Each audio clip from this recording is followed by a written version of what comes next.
Hey guys, I'm Lindsay Moore, an aspiring cook living on Lake Bowen in Spartanburg, South Carolina. My blog, Just a Little Organic, or JALO for short, is where I share my passion for food and healthy living with friends and family. Now, thanks to Ingles, I'm gonna cook with you. I'm gonna take you step by step and show you how to bring some of my favorites to your kitchen table. Today we're starting out at Ingles, getting the ingredients to make my summer veggie Buddha bowl. For a full list of all the ingredients, check out the shopping list underneath the video player. You can print a list and take it with you or pull it up on your phone when you're at the store. Now let's get cooking. Hey guys, we just got back from Ingles and I'm about to make my summer veggie Buddha bowl. We've got a few things prepped right here just to make it easy, and we'll go ahead and get started. And the idea behind a Buddha bowl is that you fill a huge bowl, your favorite bowl, not huge, you don't want to be like overeating, but a big nice bowl of veggies and healthy food, kind of like Buddha's belly. So we're gonna get started with our veggies. We're using summer veggies, so we have squash, zucchini, and eggplant already cut up right here. And all I'm gonna do is toss these veggies with some oil and salt and pepper, and that's all you need. So I'm just gonna sprinkle some salt and pepper I already have mixed.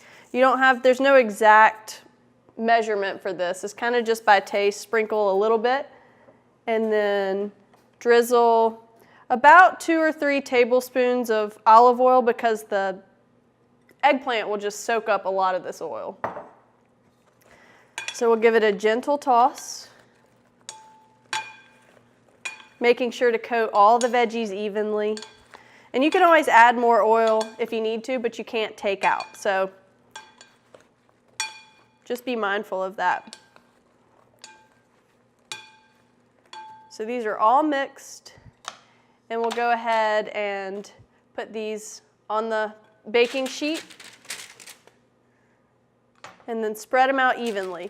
Now, if you have too much squash and zucchini and eggplant for one sheet, you can use 2. That'll be fine. All right, we're gonna stick these in a 425-degree oven for about 20 to 30 minutes or until the veggies are a little bit browned and soft.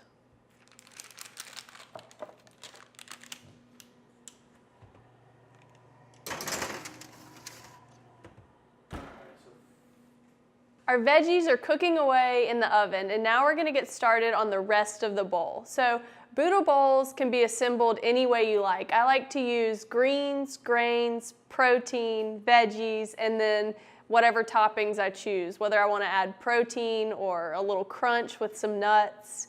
Whatever your flavor, you can get creative with these bowls. But today I'm going to use quinoa, and quinoa is a complete protein. It's got all 9 essential amino acids, so it makes it a great option for vegetarians or anybody really. Quinoa is cooked. I've already gone ahead and pre-cooked this quinoa, but to cook it, in case you haven't, this is a good time while the veggies are cooking. You put 1 cup of quinoa with 2 cups of water or broth in a medium saucepan. Bring the water to a boil, put the lid on, turn it down to simmer, and then let it cook for about 12 to 15 minutes, maybe 20. Check it, see if the water's gone, and then once it's done, you can set it aside, let it sit for 15 minutes, and then fluff with a fork, and it'll be perfect. So we've already gone ahead and done all that. And what we're gonna do with this quinoa is just put 1/4 a cup of chopped mint and 1/4 a cup of chopped basil to give it a little bit of flavor. So I've already gone ahead and chopped this. We'll just sprinkle it in and give it a stir. So these flavors are really summery to me. They bring out some freshness of the things growing in our gardens. And actually, Ingles always has fresh mint and basil available. And you can also get it fresh from your garden if it grows. I don't have a garden, so I went into one of my friend's gardens and acted like a bandit and took her mint and basil. So that's how I got my mint and basil. All right.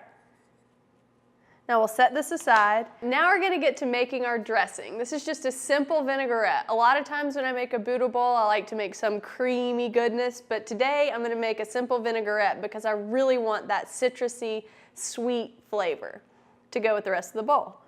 So here we have 1/4 a cup of lemon juice, fresh squeezed from about 2 lemons. A tablespoon or 2 of honey, it's up to you. I like sweet, but it really is personal preference. Get all this honey out. And just a little bit of salt and pepper. And we'll go ahead and give this a shake before we put in our olive oil, just to mix up the lemon juice and honey. And to this, we're gonna add about 3/4 a cup of olive oil.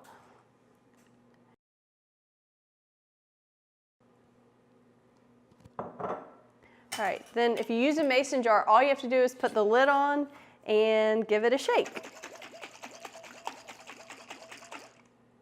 And you've got your vinaigrette. All right, our veggies are cooked, they're soft. We're gonna pull them out of the oven and we're gonna get ready to assemble our Buddha bowl.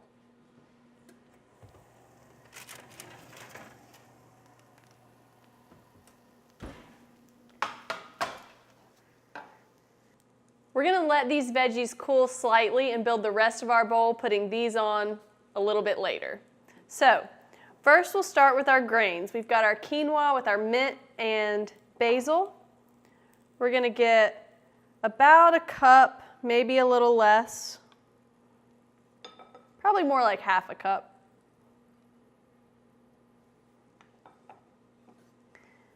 And then we're gonna get some spinach.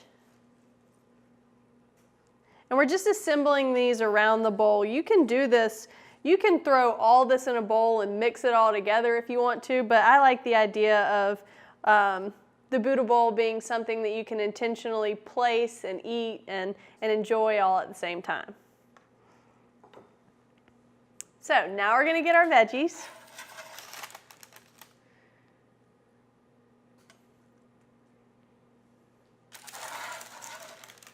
Again, about a 1/2 a cup or a cup per person per bowl. This makes about 4 bowls.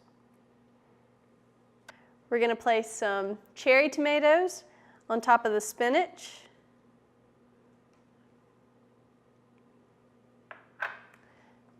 Some pine nuts, and we've toasted these pine nuts. The way I did it was over a saute pan. I just heated up dry, no oil or anything. Put the pine nuts inside, let them cook for about a minute, maybe less, shaking them the whole time so they don't burn. We'll just sprinkle those on top. Sometimes I like to put them in 2 places. I really like pine nuts. They've got a great earthy flavor. And you can add optional feta cheese. So if you want to keep this vegan, dairy-free, you can always leave out the feta. But today we're going to add a little bit, wherever you like.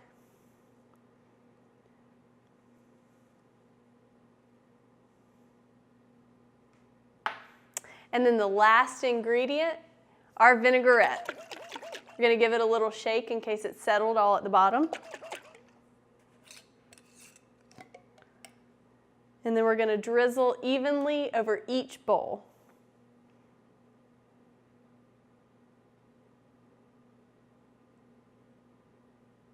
A little bit goes a long way, so that's really all you have to do.